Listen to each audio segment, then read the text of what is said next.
जंगल में आसमान पर गहरे बादल छाए हुए थे। ऐसी गर्मी के मौसम में बादल तो सभी पक्षियों के लिए खुशियां ही खुशियां लेकर आए थे। सभी पक्षियों की नजरें ऊपर आसमान पर थी। वो सब बारिश का इंतजार कर रहे थे। फिर बादल जोर से गरजता है और तेज बारिश शुरू हो जाती है। मीना के पापा मीना को लेकर अंदर आ जाएं, बारिश बहुत तेज है।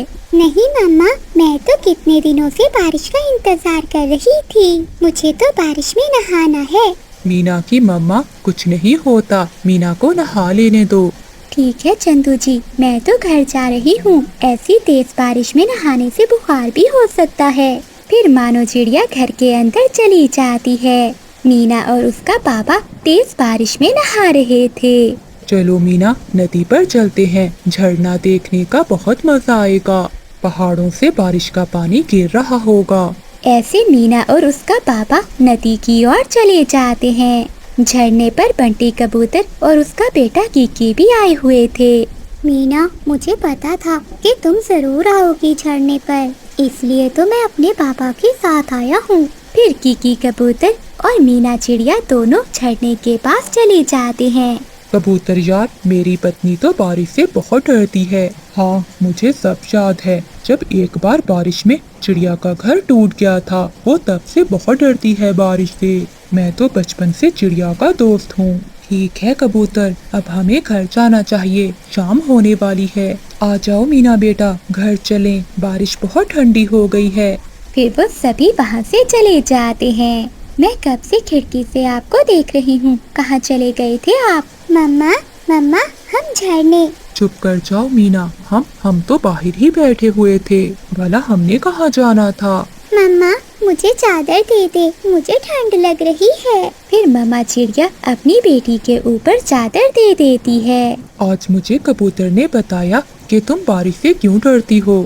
मीना के पापा, मैं वो रात कभी नहीं भूल सकती, जब मैं और मेरी मम्मा घर पर सो रही थी और हमारा घर अचानक पानी में बह गया। ऐसा हर बार नहीं होता, आप अपना डर दिल से निकाल दें। बारिश तो हम सब पक्षियों की जिंदगी है। अगर बारिश ना हो तो हम भला कैसे जिंदा रह सकते हैं। मम्मा, मेरे पंखों में बहुत दर्द हो रहा है। मामा चिड़िया जैसे ही अपनी बेटी को पंख लगाती है तो वो डर जाती है। मीना मेरी बेटी, तुम्हें तो बहुत तेज बुखार है।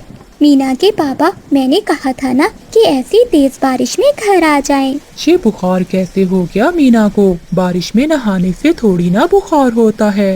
पंखों में दर्द का तो मीना मुझे सुबह से बता रही थी। मैंने सोचा कि ठीक हो जाएगा। मम्मा, मेरा दिल घबरा रहा है। मम्मा चिड़िया तो रोने लग जाती है। मेरी बेटी क्या हो गया तुम्हें? आप चिंता ना करें, मैं बुलबुल से दवा ले आता हूँ।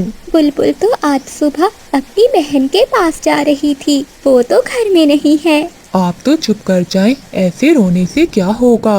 तुम चिंता ना करो, मैं पहाड़ों से बुखार दूर करने की जड़ी बूटी के पत्ते ले आता हूँ। मुझे अच्छे से पहचान है उन पत्तों की। देखिए जी, रात भी हो गई है और बारिश भी बहुत तेज है। आप ऐसी बारिश में भला कैसे जाएंगे? मैं सब देख लूँगा, बस तुम अपना और मीना का ध्यान रखना। फिर बाबा चिड़ा बारिश की परवाह किए बगैर ही अपने घर से उड़ता है। मीना मेरी बेटी, तुमने क्यों मेरी बात नहीं मानी? मीना से तो कुछ बोला भी नहीं जा रहा था। कुछ नहीं होगा मेरी बेटी को, आपके पापा गए हैं दवा लेने। रात गहरी थी और ऊपर से तेज बारिश। ऐसी बारिश में उड़ना बहुत मुश्किल था, लेकिन बाबा चिड़ा करता भी तो क्या, उसे तो अपनी बेटी को बचाने के लिए कुछ भी करना था। फिर बाबा चिड़ा पहाड़ों के पास पहुंच जाता है। देखो यार उल्लू, ऐसी तेज बारिश में शिकार हमारी तरफ ही आ रहा है। मुझे तो लगता है कि ये कोई पागल पक्षी होगा जो अपनी जान देने के लिए आ रहा है। पहले इसे थोड़ा आगे आने दो, फिर पीछे से हमला करते हैं, फिर इसका सुबह शोरबा बनाएंगे, चिड़ा शोरबा। वो दोनों उल्लू छुप जाते हैं। जैसे ही बाबा चिड़ा थोड़ा आगे बढ़ता है तो वो उल्लू पीछे से हमला करते हैं और वो उसे एक पेड़ से बांध देते हैं। जालमो, मुझे छोड़ दो, मेरा क्या दोष है? इसमें हमारा क्या दोष है? क्या हम तुम्हारा गरम गरम शोरबा ना पिए? मेरी बेटी बीमार है, मैं अपनी बेटी के लिए जड़ी बूटी के पत्ते लेने आया था। अगर मैं वो पत्ते ना लेकर गया तो मेरी बेटी मर जाएगी। पर वो दोनों उल्लू चंदू चिड़े की कोई भी बात सुने बिना वहाँ से अपनी गुफा में चले जाते हैं। अब तो सुबह भी होने वाली है, अब तक तो आ जाना चाहिए था मीना आपके बाबा को। अब मैं जाऊं भी तो कहाँ जाऊं, मीना को भी अकेला नहीं छोड़ सकती। वो रात गुजर जाती है। मैं ऐसा करती हूँ कि बादल भैया को मीना के पापा के पीछे भेजती हूँ। फिर मम्मा चिड़िया बादल कव्वे के घर की ओर जाती है। बारिश को होते हुए दूसरा दिन हो गया था, परंतु बारिश थी कि रुकने का नाम ही नहीं ले रही थी। अरे अरे चिड़िया बहन, क्या हुआ? तुम रो क्यों रही हो? पिछली बहन, मीना को रात से तेज बुखार है और मीना के पापा रात से जड़ी बूटी के पत्ते लेने गए थे, लेकिन अभी तक लौटे नहीं वो। चिड़िया बहन, बुखार वाली दवा तो मेरे पास थी, मैं कल ही बुलबुल डॉक्टर से लेकर आई थी। मेरे जुगनू को भी बुखार था इसलिए, लेकिन अब जुगनू तो ठीक है। ये दवा तुम ले जाओ। अगर मुझे पहले पता होता तो मैं रात को ही आपसे दवा ले जाती। चिड़िया बहन, मीना के पापा को ऐसी गहरी रात में पहाड़ों की ओर नहीं जाना चाहिए था, वहाँ बहुत खतरा होता है। बादल भैया, मम्मा पापा को अपनी जान से बढ़कर बच्चे होते हैं, बताओ हम क्या करते? बिजली, तुम चिड़िया के साथ जाओ और मैं पहाड़ों की ओर जाता हूँ। फिर बिजली कव्वी दवा लेकर चिड़िया के साथ जाती है और बादल कव्वा मीना के बाबा को देखने पहाड़ों की ओर जाता है। घर पहुंचकर मम्मा चिड़िया 2 कतरे दवा के मीना को पिला देती है। तुम चिंता ना करो चिड़िया बहन, ये दवा बहुत अच्छी है, मैंने जुगनू को भी एक बार ही दी थी ये दवा। बिजली बहन, आपका बहुत बहुत धन्यवाद, आपके आने से मुझे कुछ हौसला हुआ है।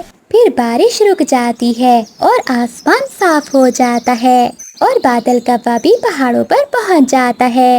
वो दूर से ही देख लेता है कि बाबा चिड़े को उन उल्लुओं ने रस्सियों से बांधा हुआ है। कव्वा भी बहुत चालाक था, वो पास में एक पेड़ के पीछे छुप जाता है। मुझे छोड़ दो, मेरी बेटी मर जाएगी, मैं अपनी बेटी को दवा देकर वापिस आ जाऊंगा। हम उल्लुओं को उल्लू बना रहे हो? हम उल्लू को कोई भी उल्लू नहीं बना सकता, बस पानी उबलने दो, फिर डाल देंगे तुम्हें। भाई बताओ, क्या नमक डाल दिया है पानी में? तुम चिंता नहीं करो, पानी में नमक भी डाल दिया है।